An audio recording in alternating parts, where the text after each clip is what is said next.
Ils étaient les rois incontestés du divertissement américain. D'un côté, Sean Diddy Combs, le magnat du hip-hop au fait légendaire et aux milliards bien comptés. De l'autre, Ellen DeGeneres, la reine du Daytime TV, celle qui nous faisait danser dans nos salons avec son sourire de marque déposée. Deux empires du spectacle, deux univers qui ne se croisaient qu'au gala de charité et sur les tapis rouges. Ça avait pourtant si bien commencé. Enfin, si on ignore les signaux d'alarme clignotant depuis des années comme des néons défaillants dans une boîte de nuit des années 90. Car derrière les paillettes et les millions de vues, se cachait une réalité bien plus sordide. Une histoire de pouvoir, de manipulation et de réseau d'influence qui prouve une fois de plus que Hollywood est un terrain de jeu pour prédateurs en costume sur mesure. Et quand l'empire Diddy s'est écroulé en 2024, il a emporté dans sa chute des réputations qui n'avaient pourtant rien à voir avec ses crimes. Parce que dans l'ère des réseaux sociaux, la vérité est un luxe qu'on ne peut plus s'offrir. Mais l'affaire Diddy a pris une tournure que personne n'avait vu venir. Ellen DeGeneres, complètement étrangère aux accusations, s'est retrouvée au horizon d'une tempête de fake news orchestrée par les algorithmes et la soif de sang du public. Et l'histoire va prendre une tournure que personne n'avait vu venir, pas même les fact-checkers professionnels. Dans ce monde merveilleux du divertissement où les scandales se succèdent à la vitesse de la lumière et où chaque rumeur devient une vérité absolue en 280 caractères, il est vital de pouvoir compter sur une analyse qui ne vous prendra pas pour des abonnés de QAnon en manque de complot. C'est là que nous entrons en jeu, oui encore nous, les rabat-joie de service. Chez nous, nous n'avons ni actionnaire cupide, ni agenda politique caché, ni théorie du complot à vendre. Nous sommes ce qu'on appelle pompeusement un média totalement indépendant. En vous abonnant, vous participez à maintenir en vie cette espèce en voie de disparition, le journalisme qui vérifie ses sources avant de publier. C'est simple, c'est gratuit, et ça nous permet de continuer à vous raconter ces histoires édifiantes sur la capacité infinie de l'humanité à transformer un fait divers en apocalypse médiatique. Nuit français au CIP. Revenons au début de cette histoire, ou ce qu'on peut appeler charitablement une leçon de sociologie appliquée, pour comprendre comment Ellen DeGeneres s'est retrouvée dans l'œil du cyclone. Il faut remonter à l'automne 2024, époque bénie où nous pensions encore que les fake news ne touchaient que la politique. À l'époque, Sean Combs était encore officiellement un homme d'affaires respecté. 3 décennies de carrière, un empire musical valorisé à plus d'1 milliard, des collaborations avec tous les grands noms du rap et de la pop. Surnommé Diddy, il incarnait le rêve américain version hip-hop, du ghetto au penthouse de Manhattan, des mixtapes underground au plateau télé en prime time. Ses fêtes étaient légendaires, et comme on l'a découvert plus tard, légendaires pour toutes les mauvaises raisons. Ellen DeGeneres, de son côté, régnait sur l'après-midi télévisuel américain depuis 2003. 19 ans d'antenne, des centaines de millions de téléspectateurs, une marque personnelle construite sur la bienveillance et l'humour familial. Première présentatrice ouvertement lesbienne à réussir dans le mainstream, elle était devenue une icône LGBTQ+, et un symbole de tolérance. Certes, quelques polémiques avaient écorné son image, des accusations de management toxique sur le plateau de son émission en 2020, mais rien qui ne justifiait ce qui allait suivre. Pourtant, des tensions couvaient dans l'industrie du divertissement. Les révélations #MeToo avaient montré que les prédateurs sexuels pullulaient dans les hautes sphères d'Hollywood. Harvey Weinstein, R. Kelly, Jeffrey Epstein, la liste s'allongeait et le public développait une méfiance légitime envers les élites du spectacle. Dans ce climat de suspicion généralisée, il ne manquait qu'une étincelle pour déclencher l'incendie. L'écosystème médiatique de 2024 était devenu un terreau fertile pour la désinformation. Les algorithmes des réseaux sociaux privilégiaient l'engagement émotionnel sur la véracité des informations. Les théories du complot se propageaient plus vite que les virus et les fact-checkers couraient constamment derrière les fake news comme des pompiers face à un feu de forêt en plein Mistral. C'est dans ce contexte explosif que l'affaire Diddy allait exploser, emportant dans son souffle des innocents qui avaient eu le malheur d'évoluer dans le même milieu que le prédateur présumé.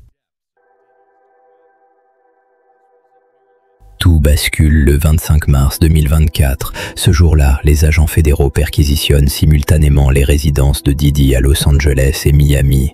L'opération est spectaculaire. Hélicoptères, véhicules blindés, agents en gilet pare-balles, du grand spectacle pour les caméras qui ne tardent pas à arriver. Les accusations tombent comme un coup près. Trafic sexuel, extorsion, chantage, 30 ans de carrière qui s'effondrent en quelques heures. Les choses se corsent et par ce corset, j'entends évidemment que l'Amérique découvre avec horreur l'envers du décor des fameuses white parties de Diddy. Ces soirées huppées où se mélangeaient célébrités, politiques et milliardaires cachaient ferait rougir Caligula.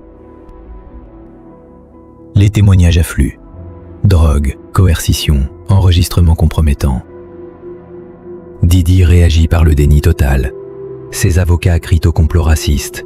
Mais les preuves s'accumulent comme les factures chez un influenceur en fin de mois. Ellen DeGeneres, elle, vague à ses occupations dans sa propriété de Montecito. Elle n'a strictement rien à voir avec cette affaire. Elle fréquente les mêmes galas de charité que tout Hollywood. Point final. Mais les réseaux sociaux, ces merveilleux outils de démocratie participative, ont d'autres projets pour elle. Et puis l'inévitable arrive. Le 17 septembre 2024, l'accusation dévoile un enregistrement audio attribué à Stephen Twitchboss, l'ancien danseur et co-animateur d'Ellen, décédé tragiquement en décembre 2022. Dans cet audio de qualité douteuse, on entend une voix masculine évoquer des choses horribles liées à Diddy. Parce que visiblement, dans l'Amérique de 2024, un audio crachotant d'origine inconnue vaut toutes les enquêtes du FBI réunies. Cette fois, c'est fini. Enfin, c'est fini pour Ellen, qui n'avait pourtant rien demandé à personne. En quelques heures, les théories les plus farfelues explosent sur TikTok, Twitter et YouTube. Ellen aurait été complice de Diddy, Ellen aurait fait taire Twitch, Ellen serait à la tête d'un réseau pédophile international, Ellen serait en réalité un lézard extraterrestre. Bon, celle-là, c'était peut-être avant, mais l'idée générale reste la même. On imagine facilement la tension dans le manoir de Montecito, et l'odeur de l'ego froissé se mélangeait à celle du thé bioéquitable. Les sources proches du dossier rapportent qu'Ellen était dévastée. Enfin, des sources aussi fiables que la météo de Météo France en période de canicule. Pendant ce temps-là, Diddy croupit en détention préventive, sa demande de liberté sous caution refusée 3 fois. Mais l'attention médiatique se déplace. Ellen fait plus de clics que le vrai coupable. Parce que rien n'attire plus les foules qu'une célébrité en chute libre, surtout quand cette chute est complètement injustifiée. Les algorithmes s'emballent. Une vidéo intitulée « Le juge ordonne l'arrestation d'Ellen DeGeneres après la diffusion de l'enregistrement de Twitch » accumule 50 millions de vues en 48 heures. Problème. La vidéo est un fake complet. Ellen n'a jamais été arrêtée, aucun juge n'a rien ordonné, et l'enregistrement de Twitch n'existe peut-être même pas. Mais qui a le temps de vérifier quand on peut partager immédiatement? Sean Combs est un narcissique pathologique avec un complexe de Dieu, ce qui, en soi, n'est pas rare dans l'industrie musicale. Pour lui, le pouvoir n'est pas un moyen et la connexion humaine, du moins en façade. Sa priorité a toujours été son image publique, ce qui explique peut-être sa réaction parfois maladroite face aux critiques légitimes sur les conditions de travail dans son émission. Mais de là à en faire une complice de trafic sexuel, il y a un gouffre que seuls les algorithmes de recommandation peuvent franchir. Au fond, pourquoi cette association absurde a-t-elle pris? Parce que le public américain, échaudé par des décennies de scandales Hollywood, ne fait plus la différence entre suspicion légitime et paranoïa collective. C'était comme essayer de distinguer une vraie information d'un fake news sur Facebook un soir d'élection. Mission impossible pour 90% de la population. Aucun des deux protagonistes ne sait gérer la communication de crise moderne, ce qui est pratique quand on prétend dominer l'industrie du spectacle au XXIe siècle. Diddy, habitué à contrôler son narratif depuis 30 ans, se retrouve face à des accusations qu'il ne peut ni acheter ni faire disparaître. Ellen, habituée aux polémiques de plateau télé, découvre la violence des lynchages numériques. Shocking vraiment. L'erreur fondamentale de Diddy, croire qu'on peut indéfiniment mélanger pouvoir, sexe et intimidation sans jamais payer l'addition. 30 ans de règne absolu l'ont convaincu de son impunité. Quand les murs se sont effondrés, il n'avait aucun plan B, juste des avocats très chers et un déni pathologique de la réalité. L'erreur d'Ellen, sous-estimer la capacité des réseaux sociaux à transformer n'importe qui en bouc émissaire. Elle pensait pouvoir compter sur sa réputation et ses 20 ans de loyaux services télévisuels, Mais les algorithmes se fichent de votre CV. Ils ne connaissent que l'engagement et les clics. Le public, lui, cherchait un coupable supplémentaire. Didi, c'était trop évident, trop lointain. Hélène, c'était plus proche, plus familier, et donc plus satisfaisant à lyncher virtuellement. Le mécanisme psychologique est classique. Face à l'horreur des révélations sur Didi, le public avait besoin de trouver d'autres complices pour donner du sens à l'incompréhensible. Les biais cognitifs étaient tous réunis pour la tempête parfaite. Biais de confirmation. Ceux qui n'aimaient déjà pas Hélène y ont vu la confirmation de leurs soupçons. Biais de disponibilité. Les images de Hélène et Didi dans les mêmes événements mondains sont facilement trouvables sur Google. Biais de représentativité. Si Hélène fréquente le même milieu que Didi, elle doit forcément être complice. L'entourage des deux protagonistes a joué un rôle crucial dans cette débâcle. Les conseillers de Didi, payés pour dire oui depuis des décennies, n'ont pas su anticiper la chute. L'équipe d'Hélène, habituée aux crises de relations publiques classiques, n'était pas préparée à l'intensité d'un lynchage 2.0. Au final, cette affaire révèle surtout notre rapport maladif à la célébrité. Nous vénérons nos idoles avant de les détruire avec la même passion dévastatrice. Alors, qui va gagner dans cette bataille? Spoiler, probablement personne, mais on va faire semblant que c'est passionnant. Didi va très certainement finir sa vie en prison. Les preuves contre lui semblent accablantes et le contexte post-MeToo ne lui laisse aucune chance d'échapper à la justice. Pour Hélène, c'est plus compliqué. Comment prouver qu'on n'a rien fait quand les accusateurs n'ont de toute façon aucune preuve à fournir? Analysons les forces en présence. Didi dispose encore d'une fortune considérable et des meilleurs avocats que l'argent puisse acheter. Ce qui, face à des charges fédérales et des témoignages accablants, revient à combattre un incendie avec un pistolet à eau en or massif.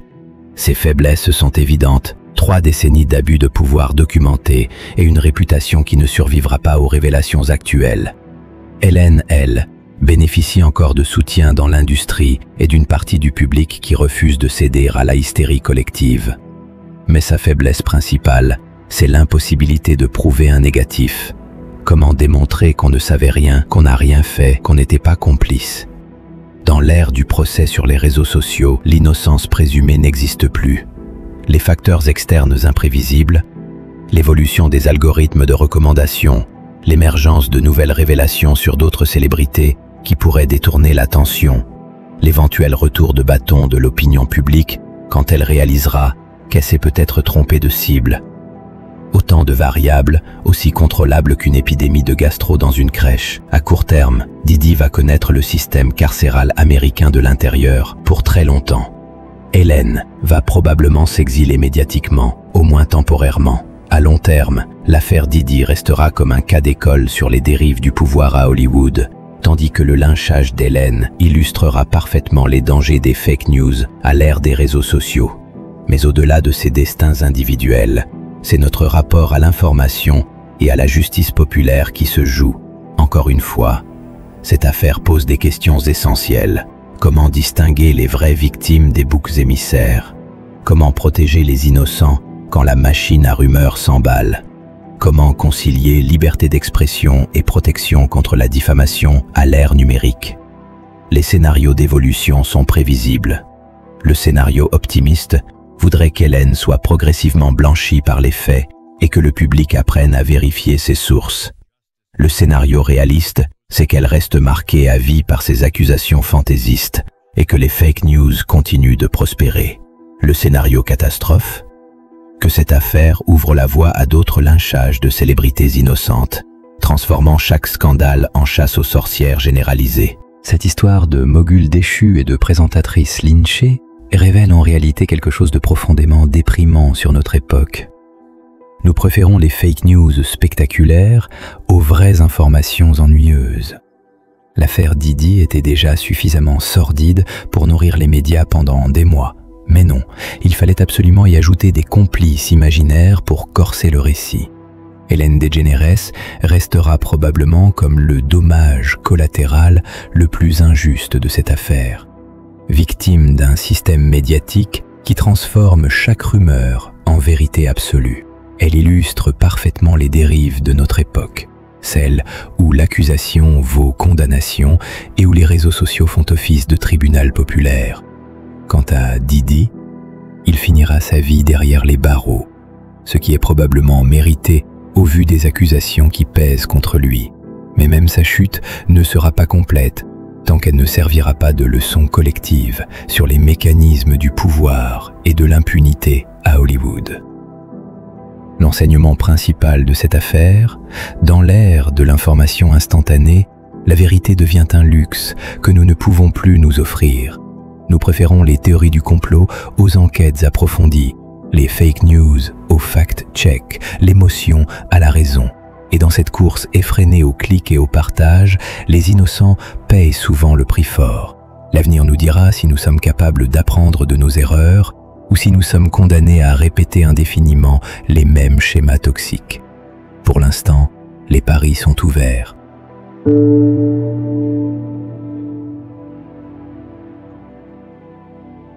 Mais ne comptez pas sur nous pour parier sur l'intelligence collective. Si cette petite leçon d'humanité vous a édifié sur notre capacité collective à transformer n'importe quoi en catastrophe médiatique, vous savez ce qu'il vous reste à faire. Abonnez-vous, histoire qu'on puisse continuer à décortiquer ensemble les merveilles de notre époque. Parce que franchement, entre les deepfakes, les algorithmes manipulateurs et la post-vérité, le spectacle ne fait que commencer. La prochaine fois, nous explorerons probablement comment une rumeur sur TikTok peut détruire une carrière en 24 heures, ou comment l'intelligence artificielle va révolutionner l'art de la désinformation. En attendant, vérifiez vos sources et souvenez-vous, sur Internet, tout le monde ment, surtout ceux qui prétendent dire la vérité.